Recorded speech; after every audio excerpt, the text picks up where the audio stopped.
Kabar meninggalnya Nur dengan cepat menyebar di kota kecil itu. Keluarganya sangat terpukul. Ibunya tak henti-hentinya menangis, merasa bersalah karena tidak bisa membimbing putrinya dengan lebih baik. Ayahnya, meskipun terlihat tegar di luar, merasakan kesedihan yang mendalam di dalam hatinya. Mereka berdua tidak bisa memahami mengapa Nur, anak perempuan semata wayangnya, harus pergi dengan cara yang begitu tragis. Sahabat pelita, setiap muslim tentu ingin meninggal dalam keadaan husnul khotimah. Namun, kematian merupakan rahasia mutlak Allah Subhanahu wa Ta'ala. Tak satu pun makhluk dapat mengetahui bagaimana kelak mereka akan meninggal. Apakah ajal akan menjemput saat mereka berada dalam kondisi baik atau tidak? Satu-satunya yang bisa kita lakukan sebagai manusia adalah berikhtiar dan berusaha istiqomah dalam menjaga keimanan hingga kelak kematian menghampiri. Kisah berikut ini mungkin bisa menjadi pelajaran bagi kita agar selalu menjaga keistiqomahan dan mengingat kematian. Di sebuah kota kecil di Arab Saudi, terdapat seorang wanita bernama Fulanah yang telah berprofesi sebagai pemandi mayat selama 13 tahun lebih. Selama bertahun-tahun, ia telah menyaksikan berbagai macam kondisi jenazah. Namun, ada satu pengalaman yang tak pernah bisa ia lupakan. Suatu hari, Fulanah menerima panggilan dari sebuah keluarga yang membutuhkan jasanya. Mereka meminta Fulanah untuk memandikan jenazah putri mereka yang baru saja meninggal dunia. Fulanah pun bergegas menuju rumah duka dengan peralatan yang telah ia siapkan. Setibanya di sana, ia disambut oleh ibu dari jenazah tersebut. Sang ibu terlihat sangat terpukul dan terisak. Dengan suara terbata-bata, ia bercerita bahwa putrinya masih sangat muda, baru berusia 17 tahun. "Putriku, Nur, sangat menyukai musik dan nyanyian," ucap sang ibu dengan air mata yang terus mengalir. Ia selalu terlihat bahagia setiap kali mendengarkan lagu-lagu favoritnya. Sang ibu melanjutkan, Fulanah berusaha menenangkan sang ibu dan mengatakan bahwa ia akan melakukan tugasnya dengan sebaik-baiknya. Ia kemudian masuk ke dalam ruangan di mana jenazah Nur terbaring. Saat Fulanah membuka selimut yang menutupi jenazah, ia seketika pingsan. Beberapa wanita yang ada di sekitar segera berlari untuk membantunya. Ketika Fulanah sadar, ia masih merasa terguncang oleh apa yang telah ia lihat. Ia segera menemui Ibu Nur dan bertanya dengan suara gemetar, "Wahai Uhti, seumur hidupku aku belum pernah melihat kondisi jasad yang demikian. Aku melihat jasad putrimu dalam keadaan menari berjoget. Apa yang dilakukan putrimu di masa hidupnya?" tanya Fulanah. Sang ibu, meskipun dalam keadaan berduka, mencoba menjelaskan apa yang terjadi. Ia menceritakan bahwa Nur sangat terobsesi dengan musik. Hidupnya diisi dengan nyanyian dan musik. Ia senang menonton video klip lagu-lagu yang sedang hits dan menyukai para penyanyi tersebut dengan penuh cinta. Setiap hari, Nur selalu terlihat dengan earphone di telinganya, mendengarkan lagu-lagu favoritnya. Namun, di balik kegemarannya ini, Nur seringkali melupakan kewajibannya sebagai seorang muslimah.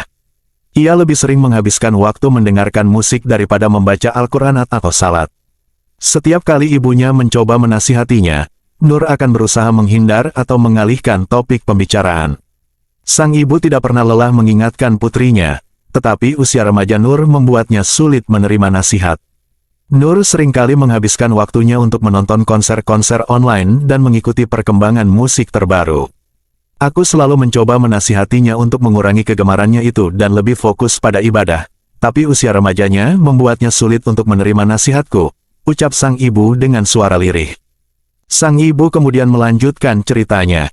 Pada suatu hari, Nur diundang ke sebuah pesta oleh salah satu kawannya. Pesta tersebut diadakan untuk merayakan ulang tahun temannya yang ke-18. Nur sangat antusias untuk menghadiri pesta itu karena ia tahu akan ada banyak musik dan nyanyian. Ia menghabiskan berjam-jam untuk mempersiapkan dirinya, memilih pakaian terbaik, dan merias wajahnya dengan penuh semangat. Saat tiba di pesta, suasana benar-benar meriah. Musik yang keras menggema di seluruh ruangan, membuat semua orang bergoyang mengikuti irama. Nur segera bergabung dengan teman-temannya dan mulai menari serta bernyanyi dengan riang. Di tengah-tengah kegembiraan itu, lagu kesayangannya mulai diputar. Nur merasa seperti berada di dunia yang berbeda. Ia menari dengan penuh semangat, melupakan segala sesuatu di sekitarnya. Namun, di saat-saat paling menyenangkan itu, sesuatu yang tak terduga terjadi. Nur tiba-tiba merasa pusing dan kehilangan keseimbangan. Tubuhnya terjatuh dengan keras dan kepalanya membentur meja di depannya. Semua orang terkejut dan berusaha menolongnya, tetapi Nur tidak bergerak. Tubuhnya kaku dan tidak dapat digerakkan. Mereka segera memanggil ambulans, tetapi sayang sekali, Nur telah tiada. Setelah mendengar penjelasan sang ibu, Fulana berusaha tenang ketika memandikan jenazah Nur. Ia pun berusaha memposisikan jasad sang gadis sebagaimana layaknya mayat yang akan dikafankan. Namun, yang terjadi selanjutnya sungguh di luar dugaan. Jasad Nur benar-benar kaku seperti batu. Fulana tidak dapat menekuk tangan sang mayat. Akhirnya ia pasrah membungkus mayat dalam keadaan sebagaimana adanya. Kisah ini menyebar dengan cepat di kota tersebut, dan banyak orang yang merasa terkejut dan terguncang mendengarnya. Ustadz dan ustazah di kota itu pun mulai menggunakannya sebagai pelajaran dalam ceramah-ceramah mereka, mengingatkan jamaah untuk selalu menjaga keistiqomahan dalam beribadah dan menjauhkan diri dari hal-hal yang dapat melalaikan diri dari mengingat Allah Subhanahu wa Ta'ala. Di balik kisah tragis tersebut, ada banyak hikmah yang dapat diambil. Masyarakat mulai lebih berhati-hati dalam memilih hiburan dan mengingatkan diri mereka sendiri serta keluarga mereka untuk selalu mendekatkan diri kepada Allah Subhanahu wa Ta'ala. Mereka menyadari bahwa setiap tindakan dan kebiasaan semasa hidup bisa berdampak pada kondisi di akhir hayat. Fulana, setelah pengalaman itu, semakin memperdalam ilmunya tentang fikih pemakaman dan memutuskan untuk lebih aktif dalam memberikan edukasi kepada masyarakat tentang pentingnya menjaga keimanan dan ibadah. Ia sering mengadakan kajian kecil di rumahnya, mengundang tetangga-tetangga untuk berdiskusi tentang berbagai aspek keagamaan. Sang ibu, meskipun kehilangan putri tercintanya, menerima kejadian tersebut sebagai takdir dari Allah Subhanahu wa Ta'ala. Ia berusaha ikhlas dan mengambil hikmah dari peristiwa itu. Setiap hari, ia berdoa agar putrinya diberikan ampunan dan ditempatkan di tempat yang baik di sisinya. Ia juga mulai lebih aktif dalam kegiatan keagamaan, berusaha menjadi contoh yang baik bagi anak-anak muda di lingkungannya. Dalam setiap majelis taklim yang dihadiri oleh sang ibu, ia sering berbagi kisah tentang putrinya.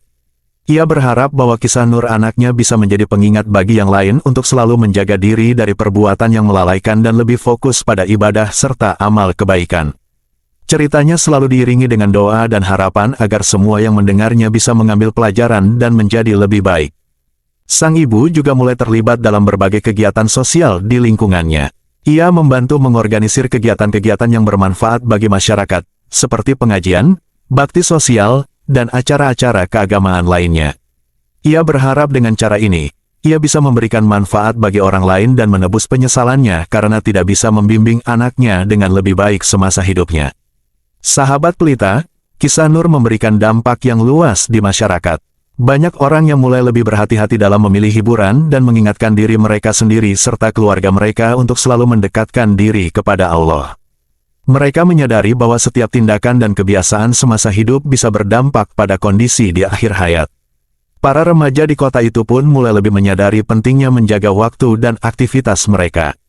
Mereka lebih sering berkumpul untuk kegiatan-kegiatan yang positif dan bermanfaat, seperti diskusi keagamaan, belajar bersama, dan berpartisipasi dalam kegiatan sosial. Mereka berusaha menghindari hiburan yang berlebihan dan lebih fokus pada pengembangan diri serta peningkatan kualitas ibadah. Sahabat pelita, semoga kisah ini menjadi pelajaran bagi kita semua. Hidup di dunia ini hanya sementara, dan apa yang kita lakukan selama hidup akan mempengaruhi keadaan kita di akhirat nanti. Oleh karena itu, marilah kita selalu berusaha untuk istiqomah dalam ketaatan dan memohon kepada Allah agar diberikan anugerah kematian husnul khotimah.